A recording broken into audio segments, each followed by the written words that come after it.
slaves become sort of a marker of having made it in this society. And so even though all of these people don't own slaves, they aspire to someday. And so therefore they are bought into the system, they support it. And so therefore, one of the things you'll find out when we talk about the Civil War, 2/3 of the Southern Army owned no slaves.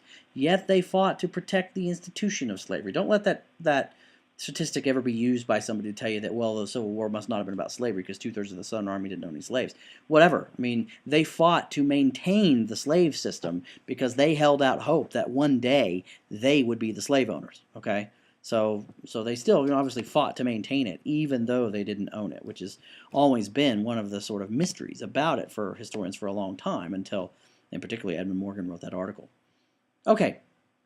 So let's talk a little bit about slave life, and I'm not going to talk, a tremendous amount because you read the Nat Turner book, okay, and you got, a tremendous amount of sort of, very much firsthand knowledge about, what slave life was like. But one of the things that differentiates slavery in the American South and in the Caribbean and South America from, say, slavery among Native American communities, slavery in ancient Greece and Rome, other places like that, is that the slavery practiced in this period and in the southern United States and elsewhere during this period was what we refer to as chattel slavery. Okay, and what that meant was that the idea that the slave is not even considered a person.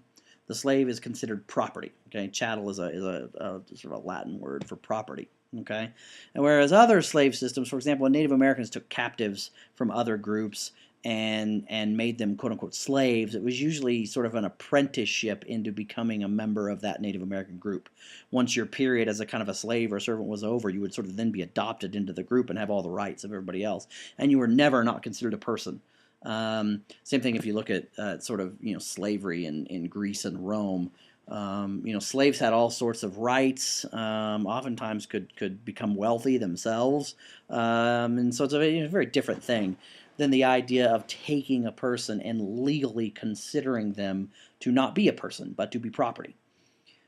As you saw from but despite this, slaves themselves tried their best to sort of make the best of an extremely terrible situation. And also, as I mentioned, we talked about the Nat Turner book, you saw masters also encourage certain things that denote and that prove the fact that masters were aware of the fact that these were people that they were doing this to, even though legally they were considering them property. One is an example of this is the idea of slave marriages, right? And the idea that masters did encourage slaves to get married because they thought that a happy slave meant that slave would be productive.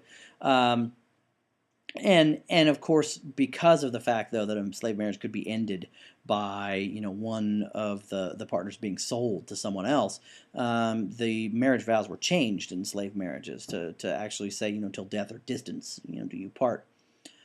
One of the other questions that's been researched quite a bit about slave life is the slave diet, and of course slaves were a decently big investment, and so it was in a master's best interest to keep a slave alive, but masters were also always sort of looking at the bottom line, and so the slave diet was usually the goal of the master in putting together a slave's diet was basically to feed them just enough to keep them alive so they can work.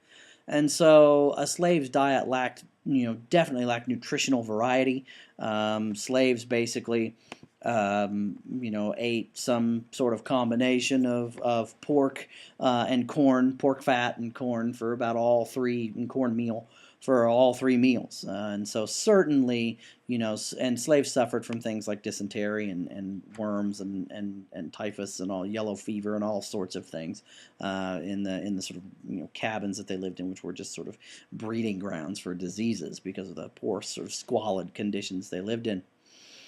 All right, so let's move on to the idea of slave resistance, and I think we've talked about this a little bit, but oftentimes when people sort of come across the idea of slavery, they sort of talk about the fact, well, why didn't slaves resist? And when people say that, they oftentimes, I think, mean revolt. And resistance and revolt are two different things. A revolt is a kind of resistance, but there are other kinds of resistance. And the reason why is sort of what we talked about with the Nat Turner Rebellion, is that why didn't more slaves join his rebellion? Well, I mean, slaves weren't dumb, right? They knew that slave rebellions almost always ended up with all of the slaves who participated, and oftentimes lots of other innocent slaves who didn't participate being killed.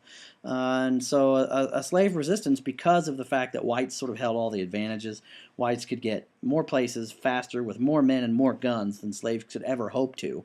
The idea sort of running away or revolting was oftentimes just not possible. But slaves did resist. They resisted in everyday ways. Okay, for example, if they wanted to not work in the fields, well then the night before they might possibly leave the gate open so the cows get out, and so the next day they have to go chase the cows instead of actually having to work in the fields that day. A master's diaries and plantation notebooks are just rife with masters complaining that slaves don't know how to use tools, and that they're breaking tools all the time. Slaves were breaking tools on purpose, okay, so they wouldn't have to work the next day or do that particular job the next day. Slaves would slow down work on purpose, hurt the master's bottom line, as a way to get back at the master for their situation. And some slaves did run away, although it's a very similar situation to what you see Nat did earlier in his career, in his life. Is you would run away knowing that more than likely you were going to go back. You weren't going to run away to freedom. I mean, most slaves are a long ways away from freedom.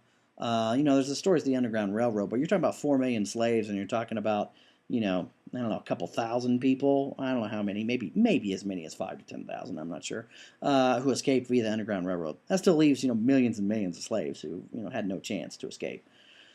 And so, slaves would run away sometimes for a brief sort of respite or brief, almost vacation from having to be a slave. But eventually, once you got tired enough, hungry enough, sick enough, whatever, you were going to have to go back to the plantation and sort of, face your punishment. As terms of violence, there are examples of instances in which slaves resisted violently, sometimes on a sort of interpersonal basis. And what I mean by that, while large-scale slave revolt was almost oftentimes, deadly for all involved, and even though some of those not, sometimes on an individual sort of interpersonal basis, violence was effective as a means of resistance. What I mean by this is, and it's another example of the way that slaves understood, what was going on here. And that is that one of the ways that slaves resisted. There's a story in the abolitionist Frederick Douglass, who's a former slave, in his autobiography, about how he was sent to what was called a slave breaker. And a slave breaker was somebody who took slaves who had an attitude, or slaves who were recalcitrant, who resisted their master and didn't do what they said or whatever. And the purpose of the slave breaker was they would be sent to the slave breaker, and the slave breaker would beat them for days on end, until finally their resistance was broken, that they were just beaten down, and they offered no resistance, and then they'd be sent back to their master, sort of saying that, well, I've broken his resistance, well, like you might break a horse or something, although much more violently, and now he'll be a good slave. Well, Douglass was considered, when he was younger, a young man, was considered a recalcitrant slave, someone who needed to be broken, and so he was sent to a slave breaker. Okay, but Douglass was extremely intelligent, and he understood what was going on here. And so when the slave breaker came to beat him, Douglass instead beat the living crap out of the guy. I mean, just pounded him. And after that, the guy never laid a finger on Douglass again. In fact, he sent Douglass back to his master with a letter that said, "I don't know why you're having problems with him. He's a great slave, does everything you want." Well, why did the guy do that? Well, the guy's entire reputation was based upon his ability to use violence against slaves, right? And Douglass realized that if it had gotten out to the public that this guy had gotten the absolute crap beaten out of him by a slave, no one would ever send their slaves there to be broken again, and that guy would go broke. And so, in that sense, Douglass has power over this guy. He has power over this white man who, at least temporarily, is his master, and uses violence. So, I mean, that's one of the examples of the way in which, sometimes violent resistance did occur, and sometimes it was effective. Another area in which slaves exhibited resistance, but maybe not the way that we tend to think of it, was in religion. And that is that, and we talked about this when we talked about the Nat Turner book, right? But, whites